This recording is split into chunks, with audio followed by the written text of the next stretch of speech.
jërëjëf avant tout si ngeen me permettre ngeen may ma remercier le conseil municipal de la commune de Thiès-Est sans qui lii lépp doonul woon possible parce que comme j'ai l'habitude de le dire le maire nekk l'organe exécutif suñu yëkkati woon projet bu doy nii les conseils municipaux ñëw voté contre kon réalisation bi du mën a nekk di remercier aussi le bureau municipal mes adjoints nga xamante ni seen dévouement pour les succès de la commune de Thiès-Est kenn waxatu ko l'ensemble du personnel de la commune de Thiès-Est avec à sa tête le secrétaire municipal bi nga xamante ni moom mooy le maître d'œuvre de toutes nos réalisations marché bi boo gisee ñu réalisation bi projet bi ça n'a pas duré lii deful at parce que dafa nekk mëbët boo xamante ni suñu yaay yi suñu sœurs yi suñu frères yi nekk ci marché bi dañ ko yàgg am bi ñu fi ñëwee ci campagne électorale bi ñoom ñu wax ni ñu bu ñu sañoon ñu defaral leen lu mel nii parce que fi ñu nekkoon dafa nekkoon dans un état de délabrement extrêmement avancé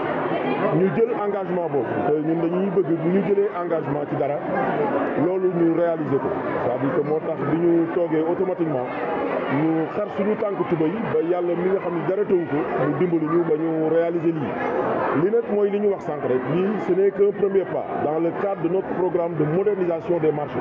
du ñu yem ci marché Xelcom rek marché Xëlga daf ciy topp marché Moussante daf ciy topp marché Ocass incha allah rabi daf ciy topp te marché Xelcom li ñu bëgg mooy marché Xelcom dafa polariser ay quartiers yu bëri yu mel ni Cité Senghor 1 et 2 R100 1 et 2 Silema Cité Lamy donc li ñu bëgg mu nekk un marché moderne donc au-delà de cette mbaar bi dañu bëgg cantine yi ñu moderniser leen ba nga xamante ni suñuy jeexal suñu mandat marché Xelcom bu ñuy wax 5 marchés yi gën a moderne ci Sénégal dañuy bëgg ñu ciy boole marché bi nga xamante ni moom mooy marché bon le budget bon je n'ai pas le chiffre en tête je crois que le secrétaire municipal pourrait éventuellement essayer de m'aider mais ku xool la qualité des travaux yi am fii di nga xam ni fii def nañ fi alal joo xamante ni alal ju bëri la mais lépp loo xamante ni def nañ ko fi rek ñun dañuy jàpp ni dañ koo xeeb parce que waa marché Xelcom ñi fi nekk suñu sœurs yi suñu yaay yi nga xamante ni dañoo takk seen sër di liggéey pour rek lu ñu yóbbu seen kër pour lu ñu mën a defal seen njaboot ñoom ñu mën a nekk ci conditions yoo xamante ni ay conditions yu baax lañ donc lii ce n'est qu'un premier pas et incha allah rabi on va mobiliser d'autres ressources pour que marché bi ñu mën ko moderniser ba képp koo xamante ni dugg nga bi marché Xelcom nga xam ne fii nekk na marché mais absolument mais loolu xam nga dafay laaj benn waxtaan xam nga ñun yàlla daf ñu nattoo ñu nekk maire boo xamante ni nii ñu nekk ci marché bi yëpp daf ñu xam et ku ne xam na ni Sénégalais souvent le Sénégalais a horreur du changement donc pour nga ñëw rek de manière automatique nga apporter ay changement les gens sont réfractaires xam nga commerçant moom bokk commerçant yi dañoo xaw a kii des fois ñu ni suñu place yi bu ñu ko changé day am dootuñu jaral ak yu mel noonu xam nga nit ñi dafay am des certitudes yoo xam ne c'est ancré dans nos têtes et c'est des réalités africaines mais néanmoins dinañu waxtaan ak ñoom ba nga xamante ni nii cantine yi nekk ci kanam ku xool cantine yi nekk ci kanam ci mbedd principal bi nga xamante ni am na projet wu Promoville pour jaarale fi ab tali ñu defaraat cantine yooyu c'est-à-dire que cantine yi nekk ci biir marché bi te occupé wuñ leen dinañu fexe identifier seen borom ñoom ñu defar ko wala commune bi defar ko pour jox ko ñeneen mais li ñu bëgg mooy marché bi dund ba nga xamante ni kenn dootu fi jóge di dem di romb marché Xelcom di dem Moussante wala ngay dem marché bu mag nga xam ne da ngay paas dem ba foofu dañu bëgg lépp loo xamante ni rek nit dina ko soxla loolu noonu mu am biir marché Xelcom posé nañ fi un problème d'électrification donc loolu incha allah rabi dès lundi dinañu lancé wu ci maanaam ci la phase d'extension pour que marché bi fépp foo xamante ni rek électricité war na fa egg électricité ba egg fa incha allah rabi loolu moom à partir de lundi incha allah dinañ ko def loolu moo tax ñu fal ñu c'est-à-dire que maire dañ ko fal pour que muy liggéeyal askan wi donc au-delà de l'inauguration du marché Xelcom tey le samedi prochain incha allah rabi ñu ngi dem Fayu nga xamante ni dañ fa tabax un poste de santé ultra moderne avec un dispensaire une maternité un logement ak des équipements de dernière génération yoo xam ne dañ ko fa war a installer suñu jugee Fayu le week-end qui suit ñu ngi dem cité Kër Khadim nga xamante ni foofu tamit dañu fa tabax poste de santé bu mel ni bu Fayu bi dispensaire maternité logement tabax fa aussi une case des tout petits boo xamante ni xale yi nekk cité Kër Khadim dañ daan loué des fois ñu àll leen kër gu ñu nekk mais dañoo ñëw ñu tabaxal leen une case des tout petits suñu jugee foofu ñu war a dem nag ci suñu le projet phare bu ñu nga xamante ni réalisé nañ ko en 2023 muy l' école Kabassal ku dem école Kabassal nga xam ni 1956 lañ ko tabaxoon ñun ñi fa jàngee xam nañ ni école bi meloon mais ku fa dem tey di nga gis nii nga xamante moom la école bi mel bu ñu jugee école Kabassal dañuy dem quartier Kër Sëñ Ablaye Yakhine donc mooy li ma doon wax rek le bilan de la commune de Thiès Est mën nañ ko def secteur par secteur c'est-à-dire que santé éducation cadre de vie sport mën nañ ko def aussi quartier par quartier parce que mënul am benn quartier bu nekk ci commune bi bu mën a taxaw mu wax ni ci 20 mois yi ñu fi defagul commune bu Thiès Est def fi dara école yi nekk ci commune bi yëpp bu ci nekk doté nañ la de fourniture équipement scolaire tabax fa ay salle de classe kon yi fii amoon poste de santé yoo xam ne poste de santé yi da doon xaw a màgget réfectionné nañ ko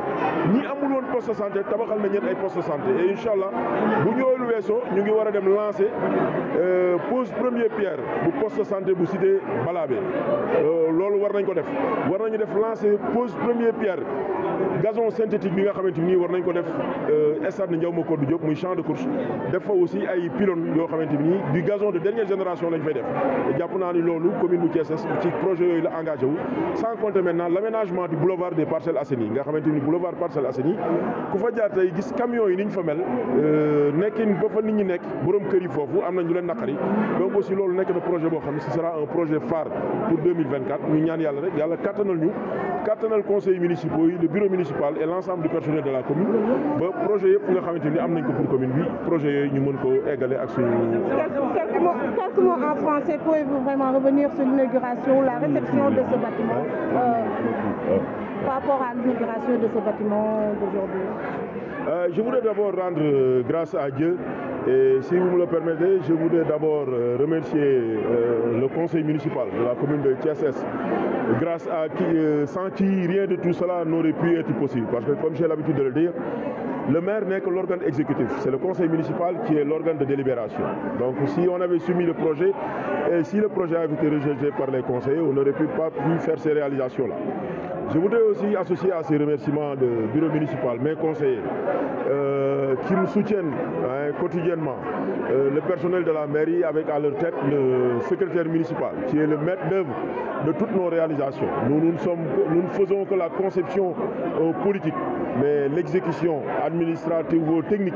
c'est le secrétaire municipal qui s'en occupe. Donc nous avons réalisé ce bijou pour les commerçantes du marché Khelcom, un bijou d'une valeur de 39 millions. Donc et nous ne comptons pas nous arrêter en si bon chemin parce que dans le cadre de notre programme de modernisation des marchés, nous voulons faire de sorte que le marché Khelcom soit un exemple pour les autres. Donc vous avez dû sans doute voir l'état des cantines qui se trouvent au devant du marché. Donc nous allons discuter avec les commerçants parce que vous savez que nos parents commerçants sont extrêmement conservateurs, mais nous allons discuter avec eux et nous allons leur proposer le projet de modernisation que nous avons initié. Et je pense qu'au terme de notre mandat, le marché Khelcom fera partie des plus beaux marchés du Sénégal. À part la rénovation des marchés, y a-t-il d'autres projets en vue pour le maire Ousmane Diop? Mais absolument. Ce mois de janvier 2024, c'est un mois que nous avons inscrit. Ce sera un mois d'inauguration parce qu'après le marché Khelcom, nous nous rendrons samedi prochain à Fayou, au quartier Fayou, où nous avons construit un poste de santé de dernière génération avec un dispensaire, une maternité, un logement pour le personnel et des équipements aussi de dernière génération. Après Fayou, nous irons à la cité Kër Khadim où nous avons construit un très grand poste de santé aussi avec les mêmes spécificités, logement ICP, maternité, dispensaire, équipement de dernière génération, sans compter la case des tout petits parce que de toutes les structures que nous allons inaugurer, c'est la case des tout petits de la cité Kër Khadim qui me tenait à plus au cœur. Parce que les enfants à cité Kër Khadim, ils étaient hébergés souvent dans des maisons abandonnées et parfois on leur prêtait une maison que le propriétaire venait par la suite récupérer. Quand nous nous sommes rendus là-bas durant la campagne électorale, les enfants nous ont supplié de leur construire une fois élus une case des tout petits. Et quand nous avons été élus, nous avons pu tenir cette promesse-là grâce à Dieu. Donc cette réalisation réalisation-là, c'est la réalisation qui me tient le plus à cœur, à côté maintenant de celle que nous avons fait dans mon quartier, à l'école où j'ai fait mes études, l'école Kabassal, une école qui avait été construite en 1956 et qui depuis lors n'a subi aucune modification. Nous l'avons complètement transformé cet établissement-là. Et aujourd'hui, tous ceux qui ont eu à faire leur humanité à Kabassal, je crois que si on les amenait à Kabassal, ils reconnaîtraient même plus cet établissement-là. Et après Kabassal, Inch'Allah, nous irons à Kerseigne Ablaye Yakhine, où nous avons entamé des travaux de rénovation du poste de santé aussi. Et après cela, nous irons à Balabé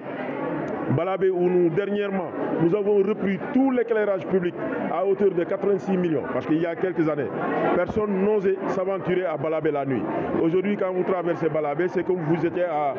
dans la journée. Donc à Balabé aussi, nous allons nous allons construire un poste de santé. Et nous allons construire un poste de santé dans tous les quartiers qui disposent d'un espace. Parce que en réalité, c'est ça le devoir d'un maire. C'est ça le devoir de la mairie, des conseils municipaux, du bureau municipal. Nous avons été élus pour être au service des populations et l'éducation, la santé, le cadre de vie, le sport, ce sont des priorités parmi toutes les autres priorités. Et si Dieu nous prête longue vie, nous allons continuer à nous inscrire dans cette dynamique, Inch'Allah. C'est moi qui vous remercie. C'est moi qui vous remercie.